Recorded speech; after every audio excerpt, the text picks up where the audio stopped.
બાળપણ રે જુવાની માં અડધું ગાયું, બાળપણ રે જુવાની માં અડધું ગયું, હે બાળપણ રે જુવાની માં અડધું ગાયું, બાળપણ રે જુવાની માં અડધું ગયું, નથી ભક્તિ માર્ગમાં પગલું ભર્યું, ભક્તિ માર્ગમાં પગલું ભર્યું, હવે બાકી છે એમાં જો ધ્યાન જીવન થોડું રહ્યું, હવે બાકી છે એમાં જો ધ્યાન જીવન થોડું, જે તમે ભાવે ભજી લો ભગવાન જીવન થોડું રહ્યું તમે ભાવે ભજી જીવન થોડું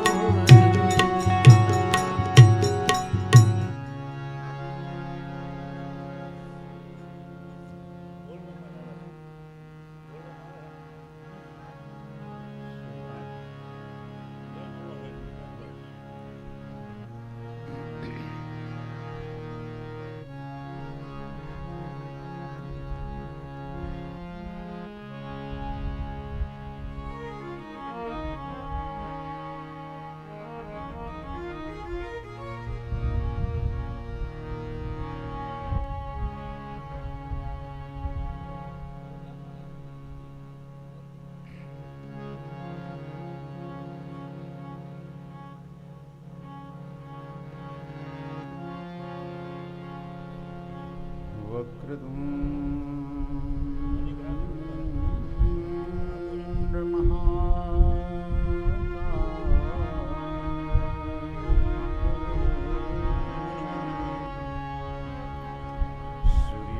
सूर्यकोटि समप्रभ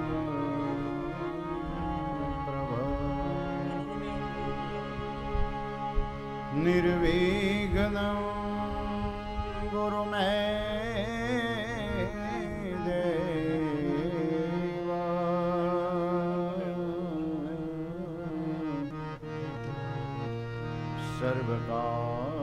सर्वकार्येषु सर्वदा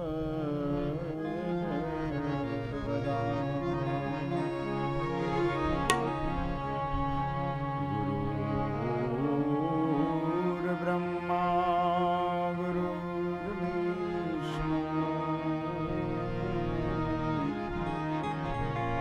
गुरुर्देव महेश्वर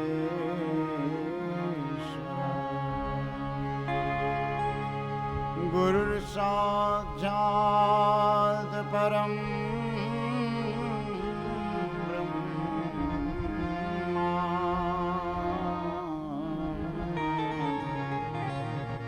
तस्मै श्री गुरुवे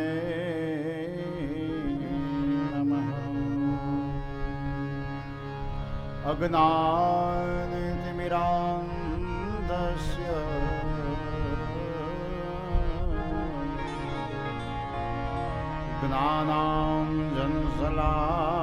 ज्ञानाञ्जनशलाकया चक्षुरोन्मीलितं येन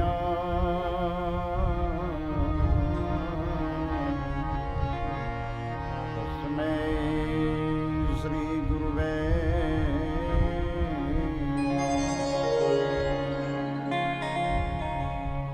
अज्ञानतिमिरान्धस्य ज्ञानाञ्जनशलाकया चक्षुरोन्मीलितं येन तस्मै श्री गुरुवे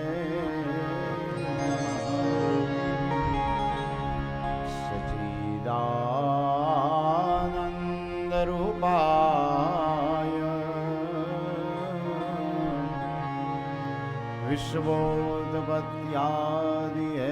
विश्वोत्पत्त्यादिहेतवे तापत्रय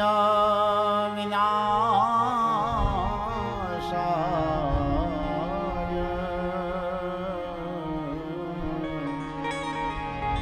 श्रीकृष्णाय वयं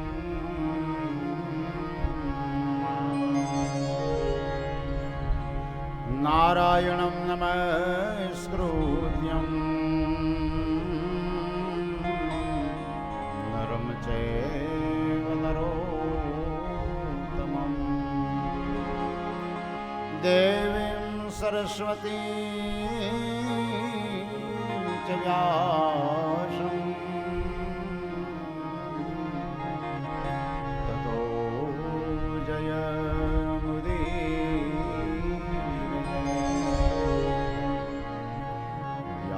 व्यासं वसिष्ठनवतारम्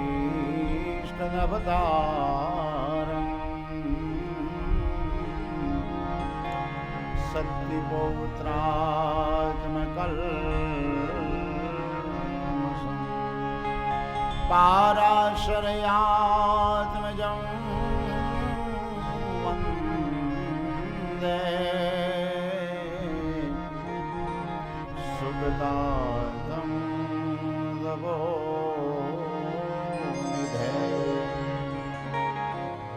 वामे यस्य स्थिता राधा श्रीश्च यस्यास्ति वृक्षसि वृन्दावनमिहारं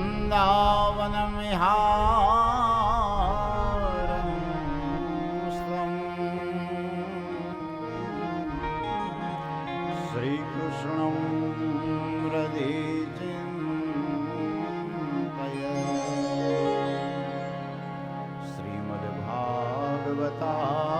श्रीमद्भागवताख्योऽयं प्रत्यक्षः श्रीकृष्णेव हि स्वीकृतोऽसि मया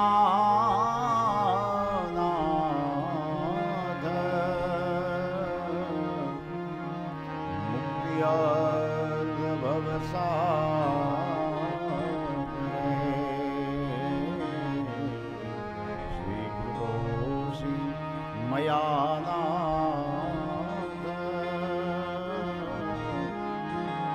मुक्त्यार्धभवसागरे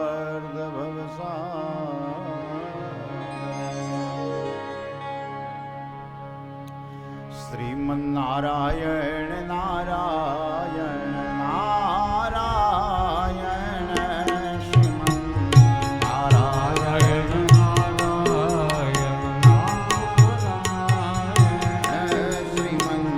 श्रीमन्नारायण नारायण नारायण श्रीमन्नारायण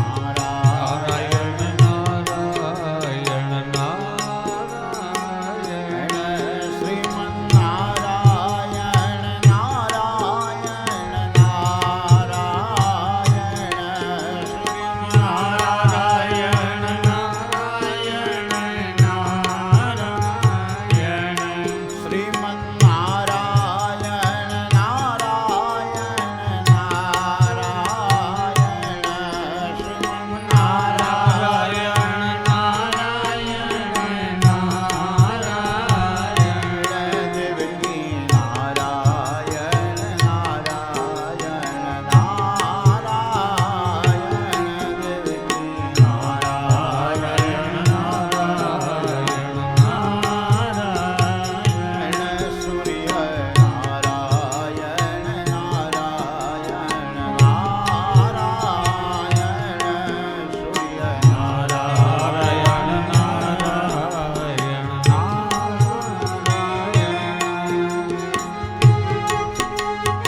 માયાપુતં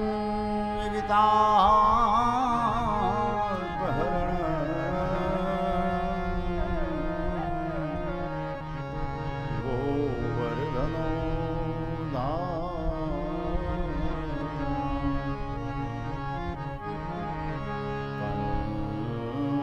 સછેદનમ કૌરવાદહનમ કુંતી સુદાપાદનમ એતદ ભાગવતમ પુરાણ કથિતમ શ્રી કૃષ્ણ લીલામૃતમ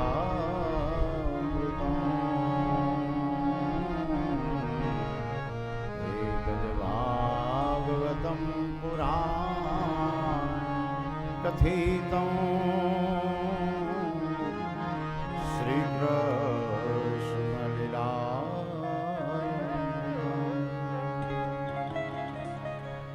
બોલીએ શ્રી કૃષ્ણ કનૈયાલાલની જય, શ્રી દ્વારિકાધીશની જય, શ્રી બાલકૃષ્ણ ભગવાનની જય, શ્રી ગોવર્ધનનાથની જય, શ્રી યમુને મહારાણી જય, શ્રી રામચંદ્ર ભગવાનની જય, શ્રી હનુમાનજી મહારાજની જય, શ્રી મહાકાળી માતની જય, શ્રી સતી માતની જય, શ્રી ચામુંડા માતની જય, શ્રી ભૂરા બાપાની જય, સતગુરુ શ્રી સુખદેવજી મહારાજ, શ્રીમદ ભાગવતજી ભગવાન. ઓમ નમઃ પાર્વતી પતય હર હર મહાદેવ.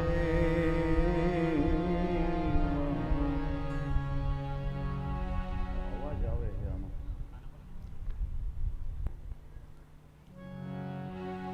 આનો અવાજ આવે.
લાલ જય.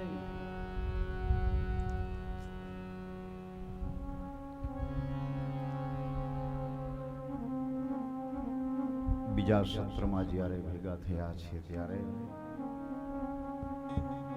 દસમ સ્કંદ પ્રકરણ શ્રીમદ ભાગવતનું ભગવાનની બાળ લીલાઓનું પ્રકરણ. નિર્દોષ ભાવ, બાળ લીલા એટલે નિર્દોષ ભાવની લીલાઓ છે. ભાગવતમાં તો બાળ લીલાના થોડાક શ્લોક છે, પણ મહાપુરુષોએ એનો બહુ વિસ્તાર કર્યો છે. ભગવાનની નિર્દોષ જે લીલા એ અદ્ભુત લીલા છે. મોટા મોટા યોગીઓને પણ આકર્ષિત કરનારી એવી ભગવાનની આ મંગલમય લીલા એટલે બાળ લીલા. બંને ભાઈઓ નામકરણ સંસ્કાર થયું, ગર્ગાચાર્યજી પધાર્યા. કૃષ્ણ ને બલરામ એવું નામ રાખ્યું છે. એક શ્યામ છે, એક ગૌર છે. માતા પિતાને આનંદની અનુભૂતિ થાય છે. બંને બાળકો જ્યારે આમ નંદ ભુવનમાં રમતા હોય, ઘૂંટણિયા ભર જ્યારે ચાલતા હોય, ત્યારે ખુદ સ્વર્ગના દેવો પણ ભગવાનને નિહાળવા માટે અંતરિક્ષમાં આવે છે. રિદ્ધિ અને સિદ્ધિ એમ કહેવાય કે આટા મારતી હોય નંદ ભવનના આંગણામાં, કે ક્યારે મારો નાથ આ બાજુ આવે અને ક્યારે હું એની ઝાંખી કરી લઉં. આવું ઐશ્વર્ય, આવી ભગવાનની આ લીલા. તો હવે તો બંને બાળકો મોટા થયા છે, શેરીમાં જાય છે. બાળકો ગ્વાલ બાળકોને બોલાવી એની સાથે રમે છે. ગોવાળિયાઓને ભેગા કરી એની સાથે અનેક પ્રકારની રમતો રમે છે. કૃષ્ણને ઘણા બધા મિત્રો છે. મિત્રની સાથે રમે, મિત્રની સાથે ભમે. આમ પોતાના મિત્રો એને બહુ વહાલા છે. પણ એમાં જે 3 મિત્રો છે એ કૃષ્ણને વધારે વહાલા છે. મિત્રો તો ઘણા હતા કનૈયાને, પણ એમાં 3 જણા જે હતા ને એ બહુ કનૈયાને ગમતા, કનૈયાને બહુ વહાલા લાગતા. એમાં એક તો સાંડિલ્ય ઋષિનો દીકરો મધુમંગલ, બીજો શ્રી દામો અને ત્રીજો મનસુખો. આ 3 મિત્રો વધારે ગમે. એમાં જે શ્રીદામો જે હતો એનું શરીર હાવ દુબળું પાતળું, હાથીકા જેવું શરીર. કનૈયાને એમ થાય કે આનું શરીર કેમ આવું દુબળું પાતળું, અને હાઈટમાં બહુ લાંબો, કારણ કે શરીર પાતળું હોય એટલે હાઈટ તો લાંબી જ થાય. એવું શરીર. અમુકની હાઈટ બહુ હોય, પગેથી કીડી ચડી જાય ને તો 2-3 તો વિહામાં ખાવા પડે, તો અહીંયા માથે પગે એવું થાય. એટલે હાઈટ બહુ લાંબી મનસુખાની, આ શ્રીદામાની. એટલે એક દિવસ બધા મિત્રો ભેગા થયા, કૃષ્ણ પણ છે. એટલે વાતમાં ને વાતમાં કૃષ્ણએ પૂછ્યું શ્રીદામાને, શ્રીદામા તારું શરીર આવું દુબળું પાતળું, હાથીકા જેવું હાવ કેમ, ખાસ કે નથી ખાતો? કઈ ચિંતા કરે છે તું? શું છે કે તારા માતા પિતા તને બહુ મારતા હોય, ખીજાતા હોય, એવું છે? ત્યારે શ્રીદામાએ કીધું, કનૈયા એવું કાંઈ નથી. મારા માતા પિતા પણ મને બહુ લાડ કરે છે, બીજી કોઈ ચિંતા પણ નથી. પણ હું તો ગરીબ માવતરનો દીકરો છું, એટલે ક્યારેક તારે તો 9 લાખ ધેનું દૂજે છે કનૈયા, માખણ, મિશ્રી, દહીં, દૂધ, ઘી રેલમ છેલ છે, આમ નદીઓ વહે છે. અને અમે તો ગરીબ માવતરના દીકરા, અમને આ બધું ન મળે. ખાટી છાસનું ટીપું પણ ક્યારેય નથી મળતું, આવી પરિસ્થિતિ છે. અને આ વાત જ્યારે કૃષ્ણએ સાંભળી, કનૈયાને મનમાં બહુ દુઃખ થયું. કૃષ્ણનો આ મિત્ર પ્રેમ છે જો, કે મારા મિત્રને ન મળતું હોય અને હું ખાઉં તો મારી મિત્રતા લાજે. એ જ સમયે એને નિર્ણય કરી લીધો કનૈયાએ કે મારે મારા મિત્રોને ખવડાવવું છે. હું દહીં, દૂધ, માખણ, મિશ્રી બધું આરોગતો હોઉં અને આ મારા મિત્રોને કાંઈ ખાવા ન મળે તો મારી મિત્રતા શેની છે? મારે એના માટે કાંઈક કરવું પડશે. વિચાર કરે શું કરવું, પણ પછી એને મનમાં વિચાર આવ્યો અને બધા મિત્રોને કીધું કે તમને પણ હું માખણ, મિશ્રી, દહીં, દૂધ બધું ખવડાવે છે, ચિંતા ન કરો. એટલે મિત્રોએ કીધું કનૈયા એ કેવી રીતે બને? અમને કોણ ખવડાવે? તો કે હું ખવડાવીશ. પણ કઈ રીતે? તારે ઘેરેથી લઈને તું ખવડાવ તો એ ક્યાં સુધી? 1 દિવસ, 2 દિવસ, 3 દિવસ. માં અને નંદ બાબાને ખબર પડે તો તને ઠપકો આપે. એટલે એવું અમારે કંઈ કરવું નથી, અમને અમારી પરિસ્થિતિમાં જીવવા દે કૃષ્ણ. એટલે કૃષ્ણએ મિત્રોને સમજાવ્યા કે જો તમે ચિંતા ન કરો,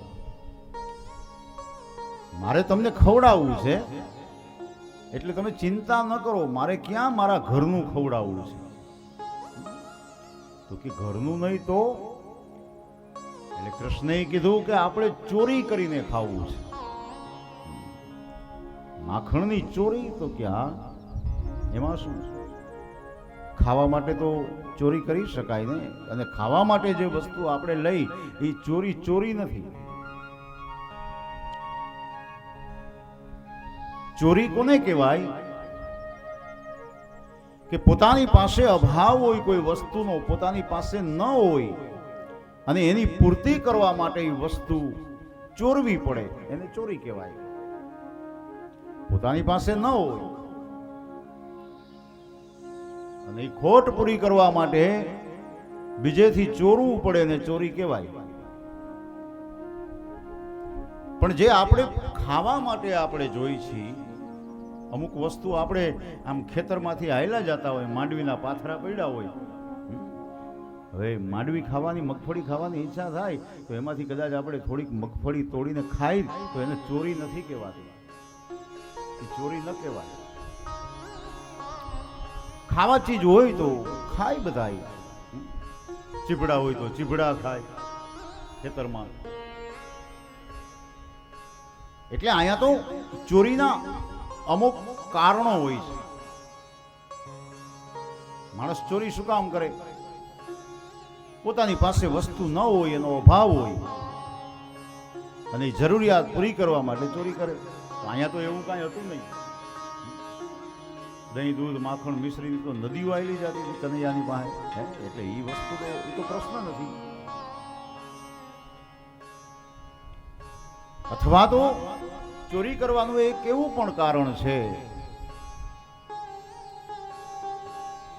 ચોરી કરવાથી સમાજમાં બદનામી થાય, પરિવારમાં બદનામી થાય, પોલીસવાળા પકડી જાય, આવું બધું થાય. તો અહીંયા તો એવું કાંઈ હતું જ નહીં. અને જેની ઘેરે ચોરી કરી હોય ઈ માણસ એને જીવતો જવા દે? કદાચ પકડાઈ જાય, ચોર પકડાઈ જાય તો કોઈ જીવતો છોડે? ન છોડે. પણ અહીંયા તો ગોપીઓને એમ થાય છે કે કૃષ્ણ અમારે ઘેરે ચોરી કરવા આવે, કૃષ્ણ અમારે ઘેરે ચોરી કરવા આવે, આવો એક ભાવ છે જો. એટલે આ ચોરી નથી. ગોપીઓના ઘેરે જઈ કૃષ્ણ ચોરી કરે છે, એનું નુકસાન કરે છે, દહીં દૂધના મટુકા ફોડી નાખે તોય ગોપીઓને કૃષ્ણ વાલો લાગે છે. આ લીલા છે ભગવાનની. ચોરી કરનાર વ્યક્તિ વાલો લાગે કોઈ દિવસ ન લાગે. આ લીલા તો કૃષ્ણ જ કરી શકે, બ્રહ્મ કરી શકે. ગોપીઓના મનની અંદર ઈચ્છા થાય કે અમારે ઘરે ચોરી કરવા આવે કનૈયો, અમારે ઘરે ચોરી કરવા આવે. એટલે આ ચોરી નથી. અને ભગવાન કૃષ્ણ જેવો, કૃષ્ણ બ્રહ્મ સાક્ષાત, એને માખણની ચોરી કરવી પડે કોઈ દિવસ ન બને. પણ આ કયું માખણ હતું એ બરાબર તત્વ દ્રષ્ટિથી આપણે વિચારવું પડે. આ માખણ એટલે ગોપીઓના માખણ જેવા કોમળ હૃદય, ભક્તોના માખણ જેવા કોમળ હૃદય, એની ચોરી કરવા માટે ભગવાન કૃષ્ણ ગોપીઓના ઘરે માખણ ચોરવા જતા. હૃદયનું આકર્ષણ કર્યું છે, હૃદયની ચોરી કરી છે.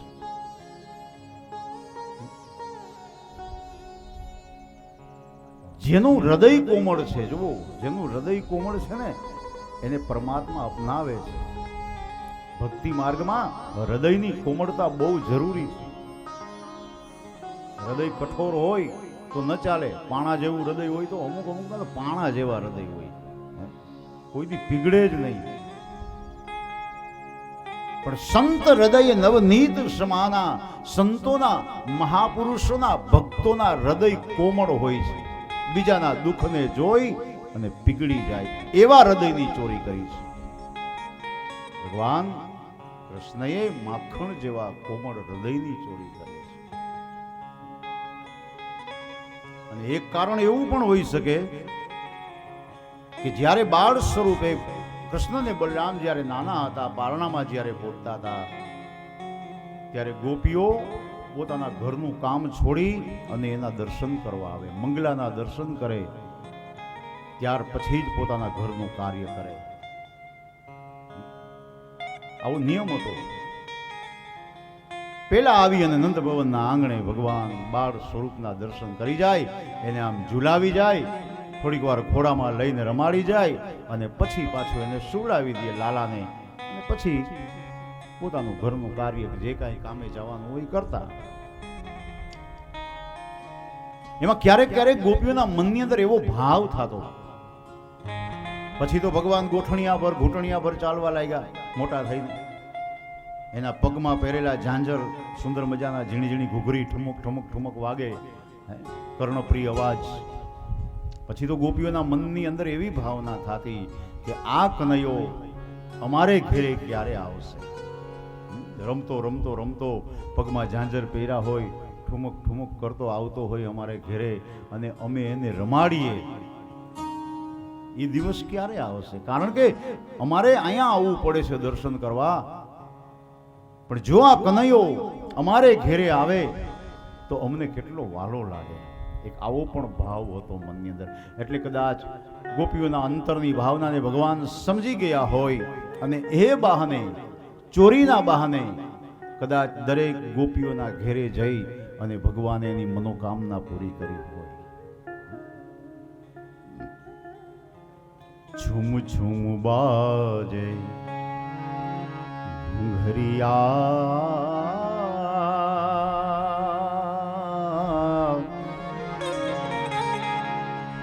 ઝાંઝરનો અવાજ સાંભળી અને ગોપીઓ ભાવ વિભોર બની જાય. હે કનૈયા, મારે ઘરે આવ, મને તારા દર્શનનો લાભ આપ. આવો લાવો મને ક્યારે મળશે મારા જીવનની અંદર? वो झुम झुम बाजे जी घुंघरिया,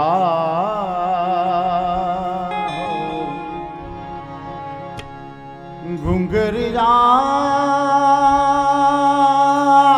बाजे ए बाजे हो,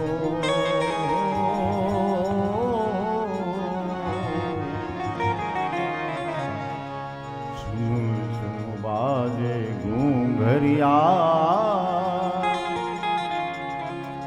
सब दिखलाए खाना, मेरे घर जाए आए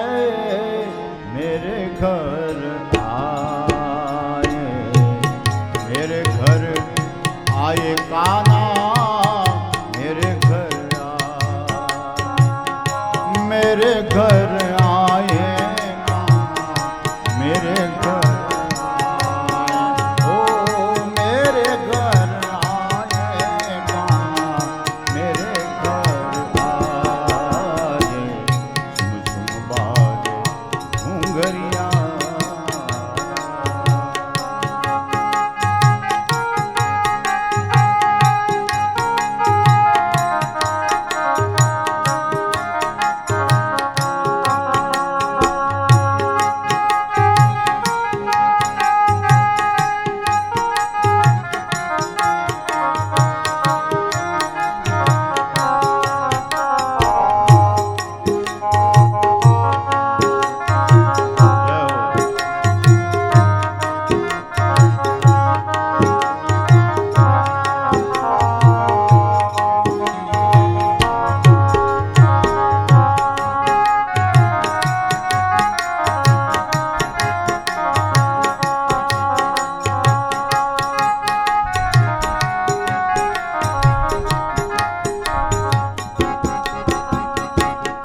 रे अंधेरी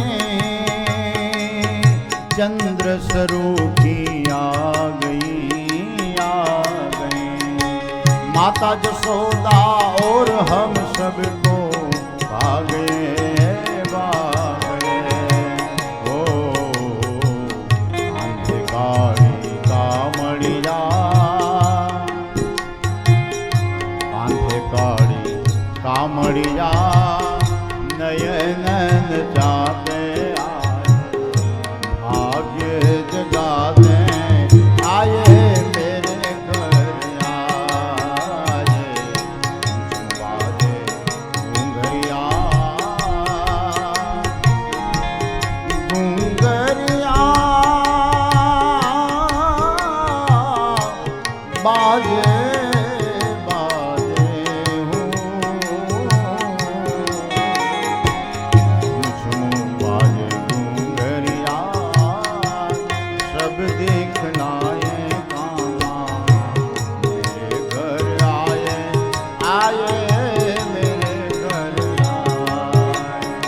सुनकर बंसी सखिया सुध बुध हो गई अरे दर्शन करके मैं तो पावन हो गई हाँ ऐसे प्यारे सावरिया ये मुखमल काते काना भाग्य ये जगाते आए मेरे घर आए बाजे घरिया सब देख लाए काना मेरे घर आए मेरे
आनंद मंगल गाये सब गज गावे